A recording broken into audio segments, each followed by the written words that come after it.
കായലിൻ്റെ വലതുവശം അയമനം. അരുന്ധതി റോയിയുടെ the God of small things എന്ന നോവലിലെ കായൽ ഗ്രാമമാണ് അയമനം. അയമനം എന്ന് പറഞ്ഞാൽ 5 വനം. വനം എന്നത് പേരിൽ മാത്രമേ ഉള്ളൂ. കവണാറ്റിങ്കര ബോട്ടിയെട്ടിയിൽ നിന്നാണ് യാത്ര തുടങ്ങിയത്.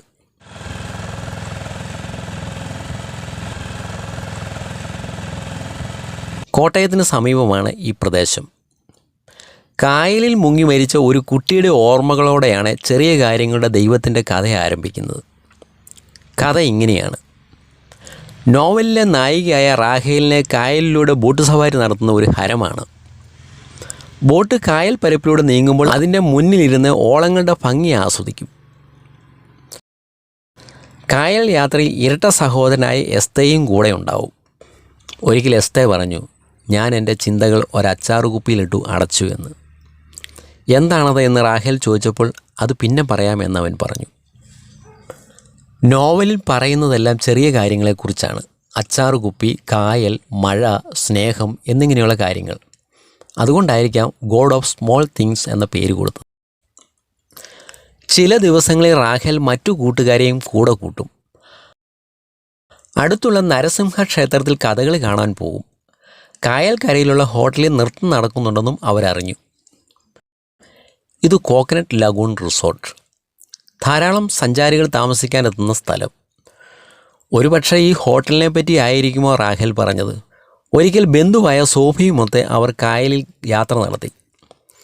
കരി സാഹിബിൻ്റെ ഹിസ്റ്ററി ഹൗസിലേക്കാണ് യാത്ര. ഒരു പ്രേതബാധയുള്ള വീടാണെന്നാണ് പറയുന്നത്. ഇപ്പോൾ പക്ഷിസങ്കേതമായി മാറിയ ബേക്കർ സാഹിബിൻ്റെ ബംഗ്ലാവായിരിക്കാം അവർ ഉദ്ദേശിച്ചത്. അതാണെങ്കിൽ ഇടതുവശത്ത് കാണുന്ന ഈ തുരുത്താണ്. ബോട്ട് കായലിലൂടെ നീങ്ങിക്കൊണ്ടിരിക്കുമ്പോഴാണ് ആ ദുരന്തമുണ്ടായത്. ബോട്ട് ഒരു മരത്തിലിടിച്ചു മുങ്ങി. റാഹേലും എസ്തയും നീന്തി കരയ്ക്കെത്തി. പക്ഷെ സോഫിയയെ കാണുന്നില്ല. അവർ സോഫിയയെ ഉറക്കെ വിളിച്ച് കരഞ്ഞു. അപ്പോഴേക്കും അവളെ കായൽ ആഴങ്ങളിലേക്ക് കൊണ്ടുപോയിരുന്നു. പുഴയിൽ മുങ്ങിപ്പോയ സോഫിയയുടെ ഓർമ്മകളോടെയാണ് the God of small things എന്ന നോവൽ ആരംഭിക്കുന്നത്. റാഹേൽ എന്ന കഥാപാത്രം നോവലിസ്റ്റായ അരുന്ധതി റോയ് തന്നെയാണ്. ഇവിടെ അയമനത്തായിരുന്നു അവരുടെ കുട്ടിക്കാലം. അരുന്ധതി റോയ് 1961 ബംഗാളിൽ ജനിച്ചു. സാമൂഹ്യ പ്രവർത്തകയായ മേരി റോയിയുടെ മകൾ. വളർന്നത് കോട്ടയത്തിനടുത്തുള്ള ഈ അയമനം ഗ്രാമത്തിൽ. The God of small things ഒരു നോവലാണെങ്കിലും അത് തൻ്റെ ആത്മകഥ കൂടിയാണെന്നാണ് അരുന്ധതി റോയ് പറയുന്നത്. നോവൽ ഒരു കവിത പോലെ തോന്നിയേക്കാം. ഒരു പുഴ ഒഴുകുന്നത് പോലെ അതങ്ങനെ ഒഴുകിക്കൊണ്ടിരിക്കും. 1997 ഈ നോവൽ ഇംഗ്ലീഷിൽ പ്രസിദ്ധീകരിച്ചു. ബുക്കർ പ്രൈസ് നേടി. ഏറ്റവും കൂടുതൽ വിറ്റഴിച്ച പുസ്തകങ്ങളിലൊന്നായി ഇത് മാറി. നോവലിലെ നായികയായ റാഹേലിൻ്റെ ഗ്രാമം കാണാൻ ധാരാളം ആളുകൾ അയമനത്തേക്ക് വന്നു തുടങ്ങി.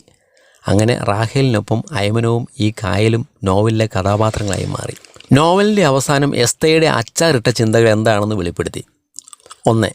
ആർക്കും എന്തും സംഭവിക്കാം. 2. തയ്യാറായിരിക്കുക. ബോട്ട് ഇനി പോകുന്നത് തണ്ണീർമുക്കത്തേക്കാണ്.